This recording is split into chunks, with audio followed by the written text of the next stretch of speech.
Selamat pagi Bapak Ibu dosen pembimbing dan dosen penguji. Saya Dionysius Alfa Amerikusuma, ONRT 025, ingin mempresentasikan tugas akhir saya yang berjudul Identifikasi litologi penemuan situs kunikir dengan menggunakan metode ground penetrating radar.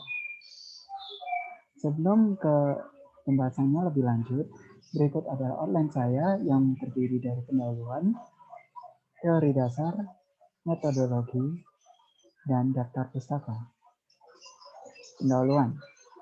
Pendahuluan atau latar belakang dari diadakannya penelitian ini adalah dikarenakan ditemukan situs kumitir yang diduga merupakan peninggalan dari Kerajaan Majapahit, di mana situs tersebut ditemukan dalam kondisi tertimbun oleh sedimen yang kedalaman kurang lebih 3 meter.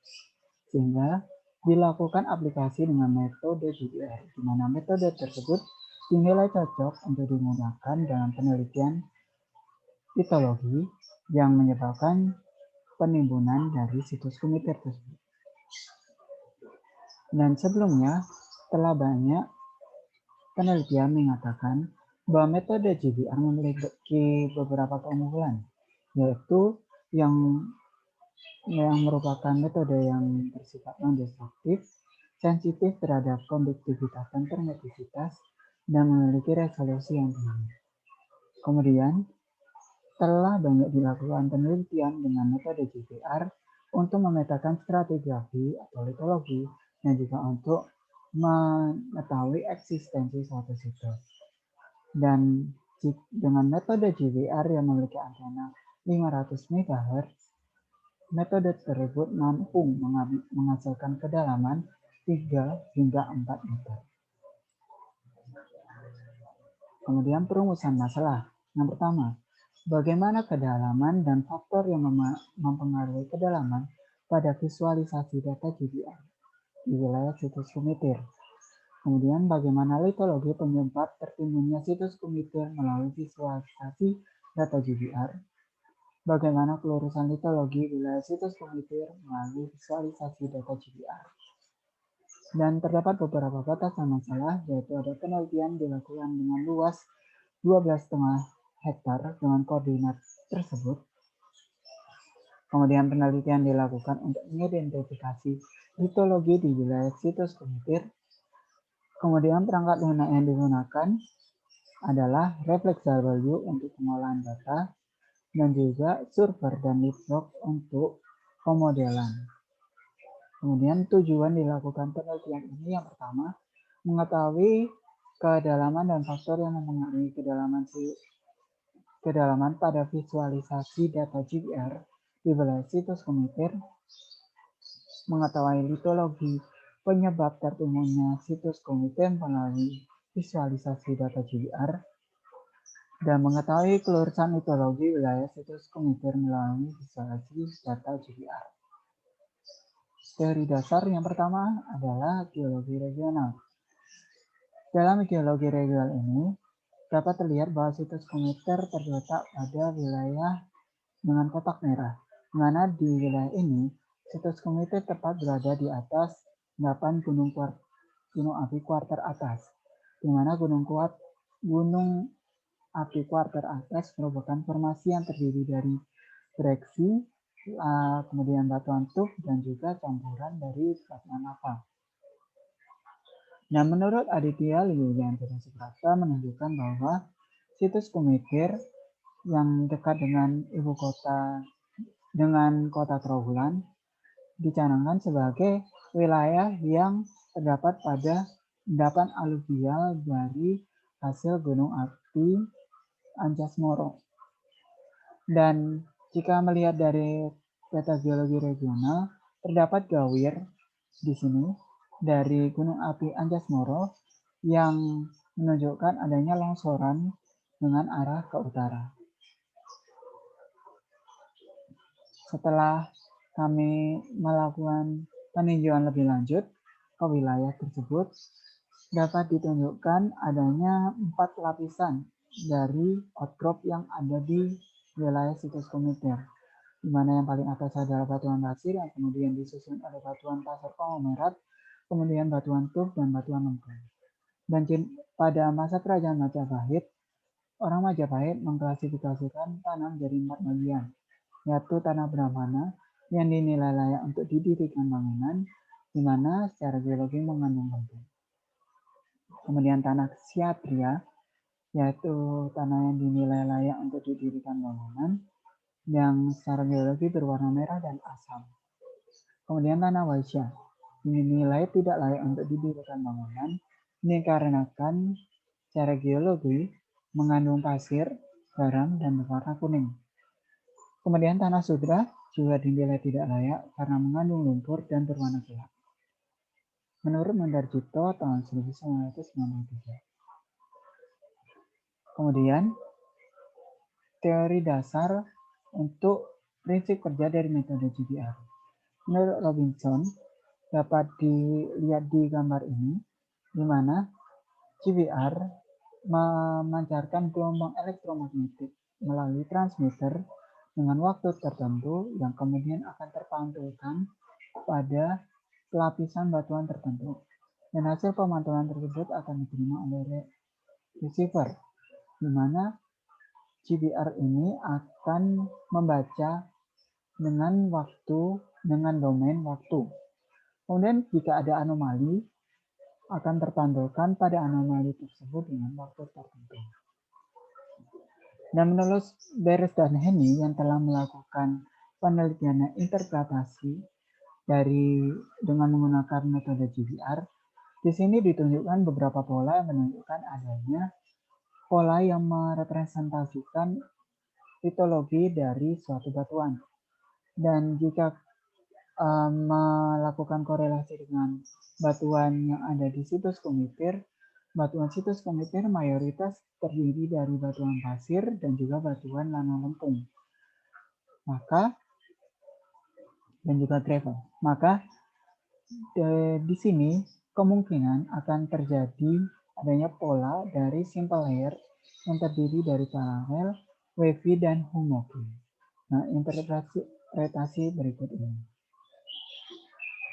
Kemudian metodologi peta akuisisi di sini, di mana dilakukan 21 lintasan yang berbeda dengan 4 hari pengukuran. Dan masing-masing warna mewakili hari di mana lintasan tersebut diakuisisi. Kemudian perangkat yang digunakan. Dalam tahap akuisisi, perangkat yang akan digunakan adalah yang pertama adalah GBR Urat Skudo, kemudian tablet untuk menyimpan hasil akuisisi, kemudian papan akrilik untuk alat GBR, kemudian tongkat penarik untuk menarik alat, kemudian roda pengukur untuk mengukur panjang lintasan yang telah dilalui. Kemudian pada tahap pengolahan data digunakan perangkat keras laptop untuk pengolahan data, kemudian perangkat lunak reflex W, di mana dilakukan untuk pengolahan data GBR dan juga untuk pemodelan dua dimensi. Kemudian Leapfrog untuk pemodelan 2,5 dimensi, dan kemudian software server untuk pemodelan dan analisis untuk pemodelan 2 dimensi, analisis sayatan dari hasil pengolahan GBR. Kemudian metodologi. Di sini saya bagi menjadi 4. Yang pertama, secara garis besar terdiri dari tahap persiapan, tahap pengolahan data, tahap analisa, dan tahap akhir. Di mana tahap persiapan terdiri dari identifikasi masalah, studi literatur, akuisisi data, dan pengumpulan data. Kemudian pengolahan data terdiri dari pengolahan data, analisis. Tahap analisis terdiri dari tahap analisis, kemudian penyusunan tahap akhir merupakan penyusunan laporan. Kemudian di sini adalah diagram alir dari akuisisi data, di mana akan dibuat peta lintasan, kemudian akan disesuaikan sesuai dengan GPS, kemudian akan merentangkan tali sepanjang lintasan, kemudian menyusun alat GBR, dan kemudian menentukan parameter kecepatan, di mana juga menentukan time windows yang akan yang ingin digunakan. Dan parameter kecepatan ini berdasarkan kondisi lapangan. Kemudian akan dilakukan akuisisi. Setelah akuisisi akan dilakukan penyimpanan data. Dan setelah akuisisi selesai akan dilakukan QC. Jika sesuai maka akuisisi selesai. Jika tidak maka akan kembali ke titik pengecekan lokasi dengan GPS. Dan ini adalah tahap pengolahan data. Tahap pertama dengan software Reflexable View, di mana dilakukan 1D filter, yaitu untuk memfilter sinyal yang sangat rendah. Kemudian static correction untuk mengembalikan lintasan GPR ke titik semula. Kemudian bandpass filter untuk memfilter sinyal yang tidak diinginkan. Kemudian gain filter, di mana gain filter untuk memperkuat sinyal yang teratenuasi. Kemudian FK migration, filter berdasarkan litologi permukaan pada saat akuisisi. Kemudian FK filter untuk memperhalus hasil data pengolahan.